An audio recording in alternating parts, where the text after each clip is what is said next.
That's good. And that's important. Because if you don't do the work to deal with your own stuff, then you don't have time to help nobody. And that's why we have the culture we have now.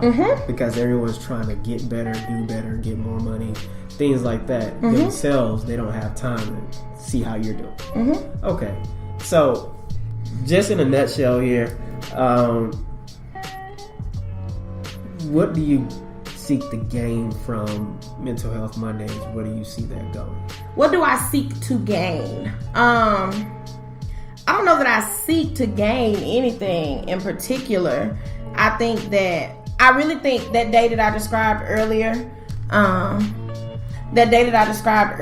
where I was kind of like, I went to go have my tea and crumpets, and I was like, okay, Jesus, I give up. I've always had a desire, like I was telling you before we got started, like I did some radio stuff in Chattanooga. Right. I was always the little kid at the family reunions that they put on the mic. Like, I've just always kind of been that person. And so I've always had a desire to teach, if you will. So if there's anything that I seek to gain, it's just another opportunity to teach. Gotcha. For me, because that's what I feel like I'm supposed to do with my life. And I'm not teaching third grade or college or whatever, but I teach people about mental health, like faith and mental health, And so I just want the saints to be well. I just want the saints to be healthy and to be well and to ask questions and stop living under this stigma that because I'm Christian, I can't have issues, or because I'm Christian, I just got to pray it away and everything's going to be dandy. You might need to go see a therapist. And that's why I'm so open. Like, sometimes when I say that I go to counseling, there's a little part of me that's like, anyone tell nobody. Right. But then I'm like, well, fool, you are a counselor. Right. And I went to a conference where they said you would be an imposter to never sit on the other side of that couch and do this profession. And I think that's so true, because you got to understand and be able to kind of feel for yourself what other people are going through, And so if you aren't willing to take care of yourself and do what you got to do and just be bound to these lies that other people have told, it's like, how are you ever going to be healthy? How are you ever going to live? Jesus said he wants us to have life and life more abundantly. Well, I'm pretty sure mental health can fit into that umbrella. Right. Right. People just think, oh, I'm going to go get a check and a Cadillac, but you probably need to be mentally healthy. Amen. There you go. Wow. So, I know you got some key points here that you wanted to get in. I think I got them. But let's keep talking. Go ahead. Say what you got to say. So, my next question was going to be just that. The intersection of faith and counseling. Whereas counseling people of faith seem to look at it as some type of science or just something you don't talk about. How is the intersection of faith and counseling mental health? Why is that disconnect there, and are we getting better at it? I definitely think we're getting better at it. I've been seeing a lot of videos on like Instagram and YouTube where more and more preachers are like, Stephen Furtick has a 5 sermon on anxiety. Just look it up on YouTube, saints. Blessed me here. Michael Todd has been talking about it. Our pastor talks about it. This is Cornelius. How about that? If you don't know, saints. Right. But there's other pastors who I've noticed that are speaking on it. So I think this generation is in tune. Right. With the idea that mental health needs to be addressed and dealt with. So I think we are getting better, but I don't think it's made the top of the priority list for people. So I've had people to reach out to me and say, hey, I want to seek your services or whatever. And they're no shade or nothing. Because I'm still private pay. Let me just put it out there. I'm still private pay. I don't take insurance at this time. And it's not cheap. It's not. But the reality is that if I broke my foot, cut the check. Right. You know what I'm saying? Whatever you got to do. But if it's something that I need to do to take care of myself in an intangible, it's intangible in a sense, but we'll get there. In an intangible way, oftentimes we're more willing to put that on the back burner. And so I would really like to see mental health develop into something that is more respected along the lines of, like, if nothing else, you go to the doctor to get your annual physical. I would want to have clients that I'm connected with, even if we start off seeing each other, we move to even just a once a year check-in. How's your life? Where you at? What's your goals? What are you working on? What do you need? And then if we need to go back to seeing each other more, we do that. If we need to see each other less, we do that. Like, I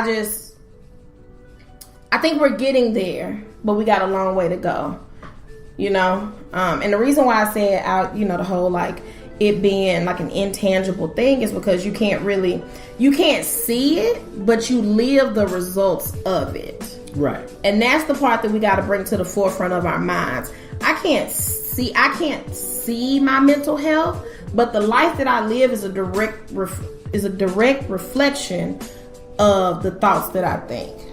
Gotcha. As a man thinketh, so is he. Right. That's Bible. Right. Google. Right. It's in there. Right. You know what I'm saying? So my life is a direct reflection of my mental health. And if we could grasp that and make that important, I think we could live on a whole different level. So while we're on that tone, on that vein, what is it that or how do I phrase this question? So we have mental health. We have religion, really, church. How do we open the door to like you said, a once a year check-in or things like that, but it's like a service within it. It's kind of a combination effect. So, like, I have the support of my pastor to lead a counseling ministry at the church. Okay. And I know other counselors that I work with who have been approached by their leadership to do similar things. There's other churches that I know that have full-blown private practices as part of their services to their members. And that's where I would like to see our counseling ministry grow to over time. It's going to take time, but I believe we can get there. So I think just having the support of your leadership to do that. If you have a licensed counselor in your community and they want to teach or they want to help, let them. Like, one thing that I struggle with, let's just go here real quick and I'm going to be done, okay?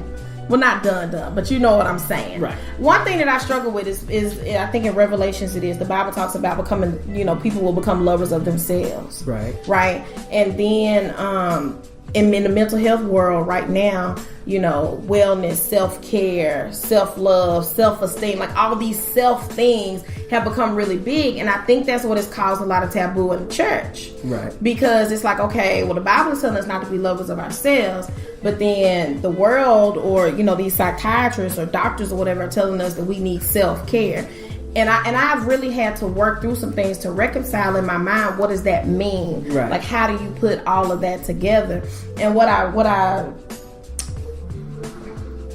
have concluded is that to take care of yourself does not have to be synonymous to making an idol out of yourself. Correct. Like, I can still choose to honor the Lord in what I do. So I can take that to him and say, okay, Lord, what you know better than I do what I need. Right. So what needs to happen? You know what I'm saying? Right. And we can partner in that, and I can choose to be led in that.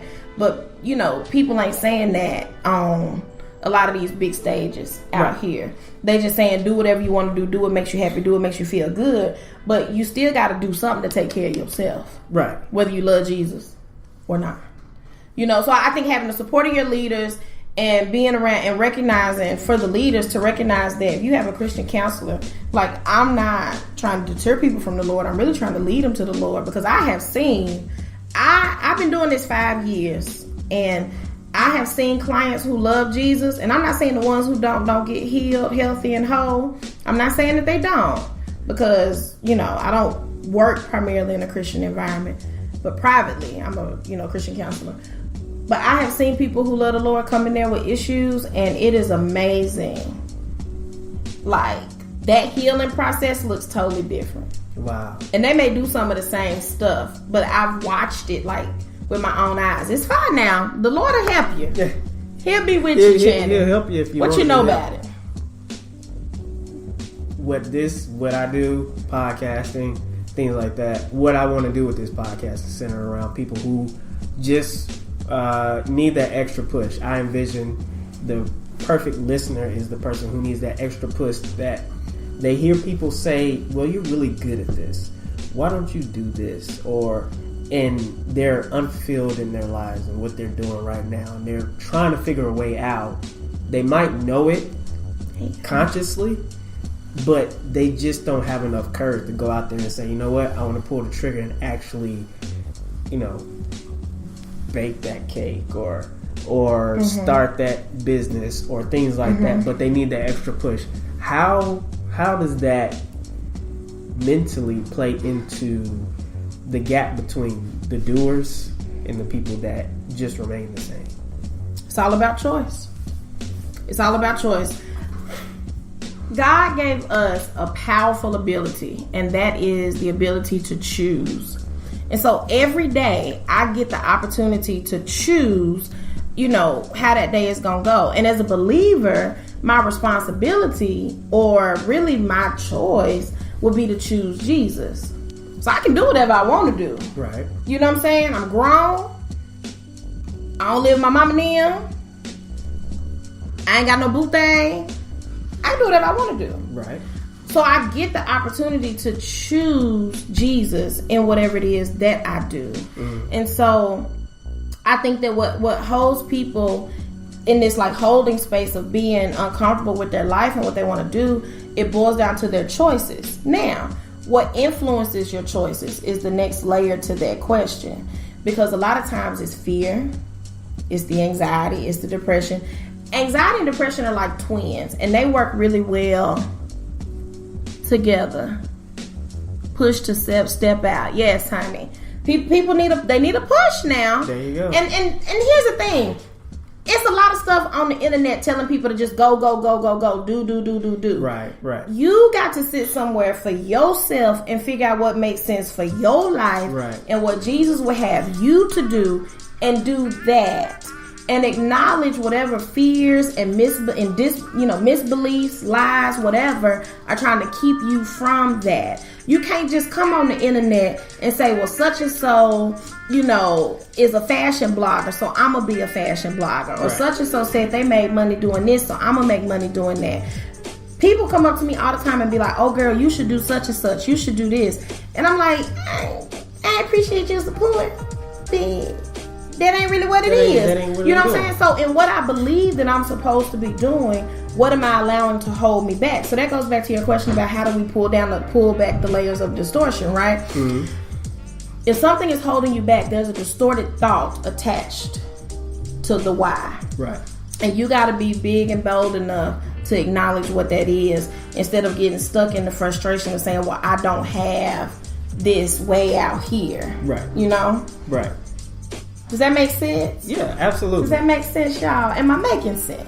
And I think really what it boils down to is, like you said, people usually are looking for a way when they're in this tipping point from I don't like what I do and I'm looking to step out on something. They automatically, or I'm not going to say everyone, but usually automatically look to see what's going to make me money versus what am I passionate about. Yep. And out of that, how can that passion now become something where I can give an opportunity to service people? Yeah. Because wealth is a mindset. Right. Before it ever becomes material. Right. It's a mindset. And so if you're just trying to look at how to make money, then you need to deal with your mind first. You can go out here and make a little bit of money here and there, and that's fine. Get your side hustle, bring in an extra check. But if you're just saying, I want to go do something to be rich, you're going to be miserable. And